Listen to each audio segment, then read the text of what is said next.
بڑے بڑے گناہ ہیں۔ والذین لا يدعون مع اللہ الہا آخر، وہ لوگ کہ جو اللہ کے ساتھ کسی اور الہ کو پکارتے نہیں ہیں، کسی اور سے دعا نہیں کرتے۔ ولا يقتلون النفس التي حرم اللہ الا بالحق،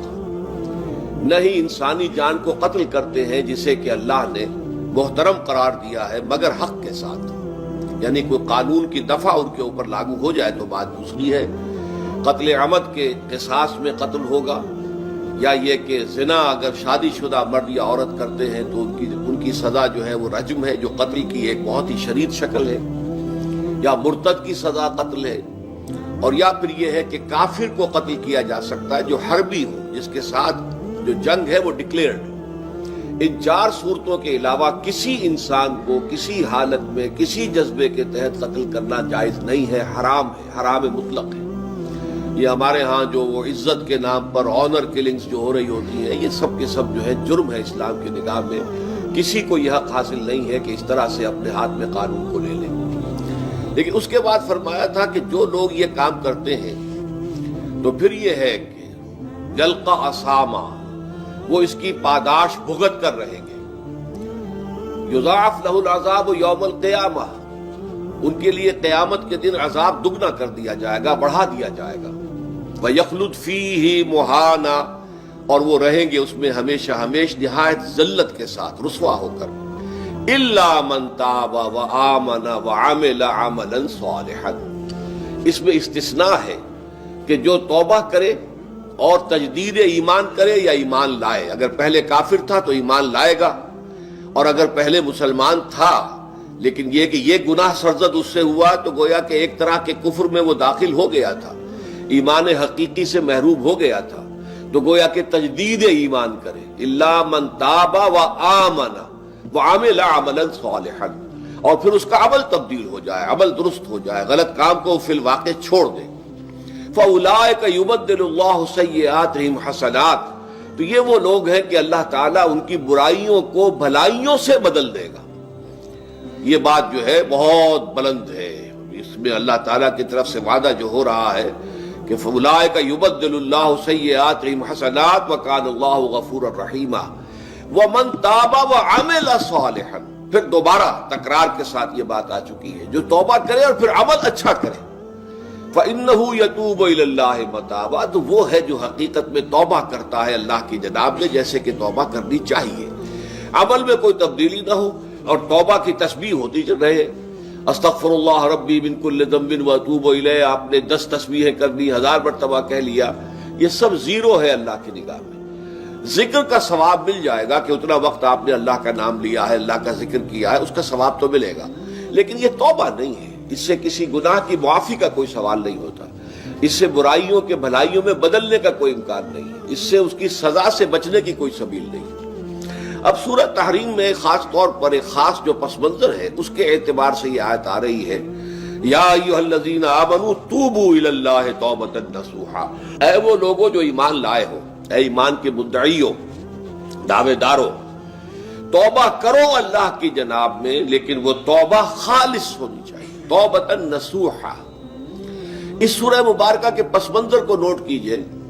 تو اس میں ایک خطائے اجتہادی کہہ لیجئے حضور سے ہو گئی تھی صلی اللہ علیہ وسلم، اگرچہ وہ خطا جانب خیر میں تھی، اچھے کام کے لیے تھی، برے کام کے لیے نہیں تھی، کہ آپ نے اپنی ازواج مطہرات کی دل جوئی کے لیے ایک شے جو اللہ کی طرف سے آپ کے لیے حلال تھی اس کو استعمال نہ کرنے کی قسم کھا لی،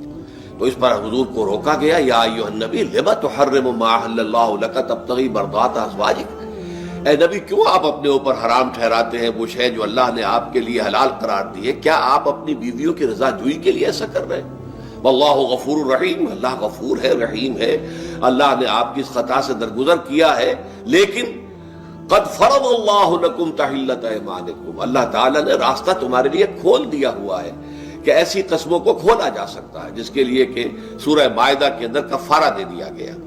تو گویا کہ حضور کو یہاں حکم دیا جا رہا ہے کہ آپ اپنی اس قسم کا کفارہ دیجئے، قسم کا، اور یہ جو قسم ہے اس کو کھول دیجئے۔ نمبر 2 پہ پھر 2 ازواج مطہرات کا معاملہ آیا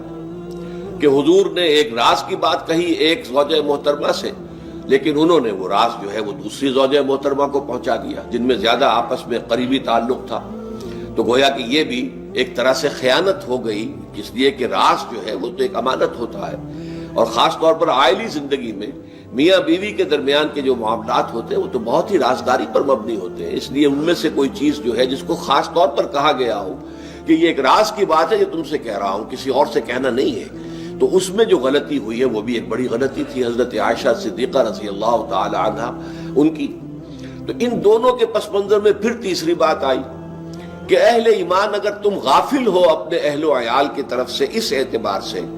کہ ان کا کردار کیسا بن رہا ہے، وہ اللہ کے بندے ہیں یا کوئی غلطیاں کر رہے ہیں، خطا کر رہے ہیں، تو دیکھو یہ تم ان کے ساتھ جو ہے وہ محبت نہیں کر رہے، عداوت کر رہے ہو. اس لیے کہ تمہاری اس نرمی، تمہاری اس شفقت اور ان محبت کے اندر اس درجے بڑھ جانا کہ اس میں اللہ تعالیٰ کے جو حرام کردہ امور ہیں ان میں بھی تم ملوث ہو جاؤ، تو یہ گویا کہ در حقیقت تم اپنے آپ سے بھی دشمنی کر رہے ہو اور ان سے بھی دشمنی کر رہے ہو. اپنے آپ سے دشمنی کر رہے ہو کہ تمہاری عاقبت خراب ہوگی،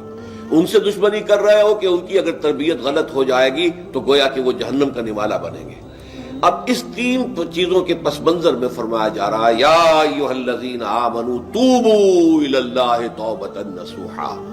اے ایمان والو، اے ایمان کے دعوے دارو، اللہ کے جناب میں توبہ کرو، لیکن توبہ خالص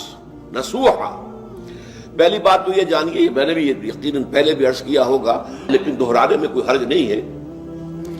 عربی زبان میں یہ دو الفاظ بہت قریب ہیں،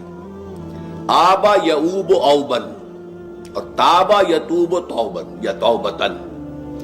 آبا یعوب اوبن بھی ہوتا ہے واپس لوٹنا، لیکن یہ ہے کسی یعنی مادی چیز کی طرف سے واپس لوٹنا. ایک ہے تابا یتوب توبن یا توبتن، وہ کسی فعل سے، معنوی چیز سے پلٹ آنا، لوٹ آنا. چنانچہ ایک بڑی پیاری جو دعا حضور صلی اللہ علیہ وسلم مانگا کرتے تھے، آپ کی مسنون دعاؤں میں سے ہے، جب آپ سفر پر گئے واپس گھر آئے تو گھر میں داخل ہوتے ہوئے آئبونا تائبونا لربنا حامدون، ہم پلٹ کر آ گئے ہیں سفر سے، وطن سے میں پہنچ گئے ہیں، گھر میں داخل ہو رہے ہیں اور ہم اس حال میں بھی اپنے رب کی جناب میں توبہ بھی کر رہے ہیں، رجوع کر رہے ہیں اللہ کی جناب میں،